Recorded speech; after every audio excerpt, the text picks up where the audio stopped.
Welcome to Twale TV Sports. Welcome back. Yes, before we go into tonight's matches, we've got Man U, Tottenham, we've got Everton, Newcastle. But before we go into that, when you lose 5 games on the trot, okay, and you are down, in fact, you're so down, and the next thing you notice is nobody is throwing the banter. You know why? Because people have their own bigger problems to deal with. I was expecting all my Arsenal chums to, have a go at me. But nobody would dare. They haven't even got time for Chelsea fans.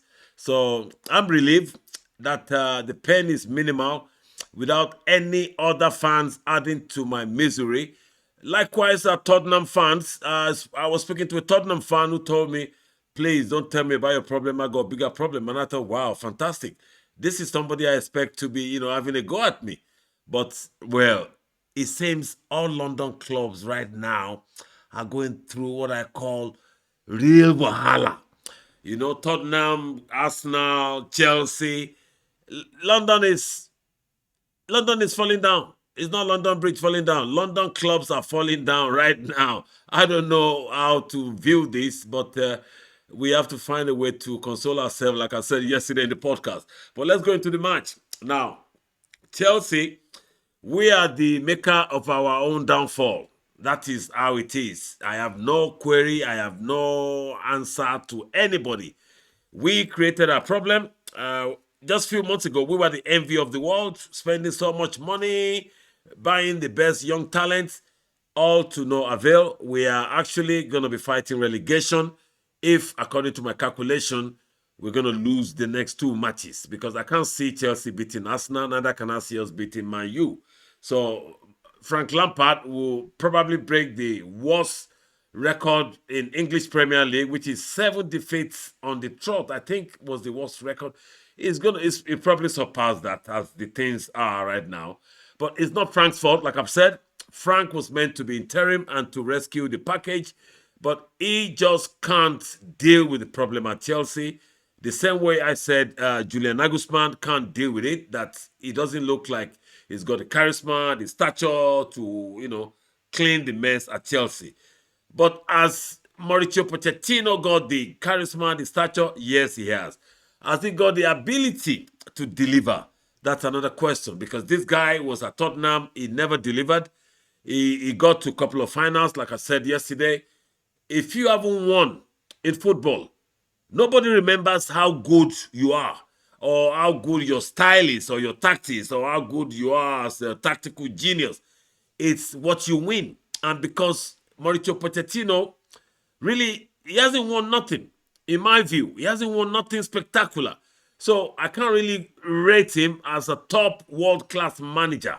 So he needs to use Chelsea as a stepping stone to prove that if he gets the job. Obviously, it's been rumored and we all know what's going to happen next. Another couple of days, they'll make an announcement. Oh, yes, Mauricio Pochettino, new Chelsea manager, blah, blah, blah. Yes, bring it on. I don't see him as a solution to Chelsea's problem. He might be the solution, but it's going to be another trial. He has never delivered on a higher level. So maybe Chelsea will be the playing ground he needs for his own sanity, for his own genius. He needs to prove himself. You can't be named a good manager. Yeah, he's a good manager, but hey, you've had Tottenham, you've had PSG, and you still haven't put a credible, worthwhile trophy on the table. And if he's going to do that with Chelsea, I'm up for it. But my suspicion is still there. A good manager is good, but Chelsea needs a world-class proven manager. So we will deal with our problem. Let's go to Arsenal. Arsenal's problem. Most people have been having a go at Arsenal all over yesterday up until today, but for some reason, I just can't. I'm more or less like falling in love with Arsenal all season from my own calculation of them going to win the title. I was asking myself last night, what's going on? I should be calling these guys who have been calling me all season. giving it to them as well. Yes, you've lost. You haven't lost, but you've dropped. You drew 3 games on the trot and you lost one. This is not good for the last quarter of the season if you have to win the league. But it's not over yet. The only thing is Arsenal's destiny is no more in their hands. So if City blips, then the destiny might fall back into Arsenal's hands. I mean, their destiny might come back into their hands. So it's not over yet. Please leave Arsenal alone. I would love to have a go at Arsenal, but half of me says don't. Don't. I don't know why. If there's going to be any surprise, most people don't think so. People I've been talking to are just telling me, you're a dreamer. This title is long gone and concluded, conclusive, whatever is dead, buried. Man City are taking the title. You're wrong because it's not over yet. Man City now have the destiny in their hands. If they can control it, they will win it.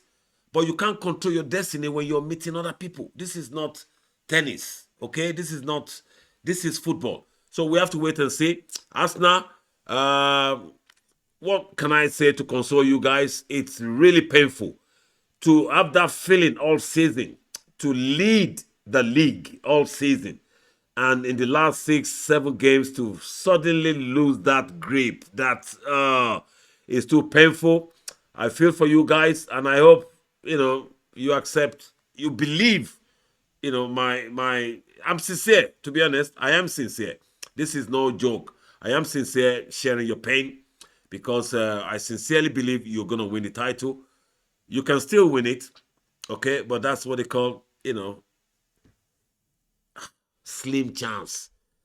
Probably even this, I don't know. I can't see. But English Premier League is proved to us in the past that don't write any team off. Okay, City are meeting some credible teams and anything can happen. So I'll leave that with Arsenal. With Tottenham, well, Tottenham's problem seems, more or less another one you can't really call, you can't really blame, you can't really, pinpoint where the problem really lies. And because to pinpoint, Tottenham's problem, you'd have to include Daniel Levy. And if you're including Daniel Levy in in Tottenham's problem as part of the fault, Daniel Levy can never be the fault because he's been the savior for Tottenham. Tottenham don't deserve to be where they are financially, in terms of status. They don't. Daniel Levy put them there. Okay? He managed the pause. He got them in top 4 regularly.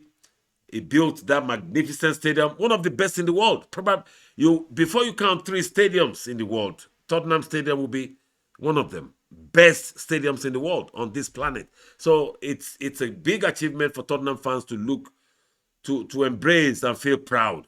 And the chairman as well. You should be proud about Daniel Levy, what he has done for you and how he has organized the club and kept you stable for years. But now, Daniel Levy also seems to be part of the reason why you can't achieve your dreams. You want to be part of the big boys, you want to win the league, you want to play Champions League.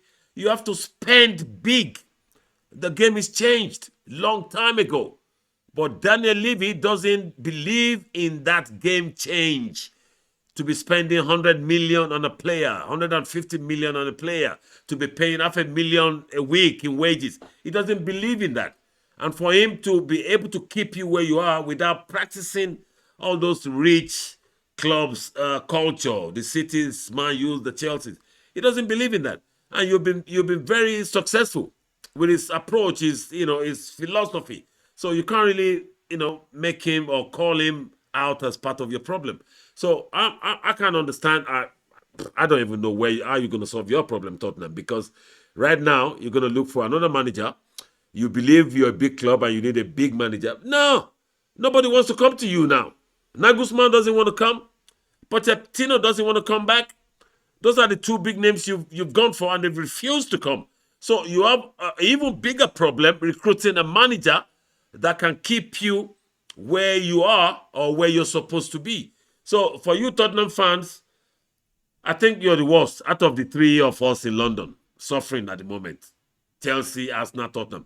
Tottenham's case is probably the worst. Because with Arteta, we all understand, okay, comme ça, you can't do more than what you've done.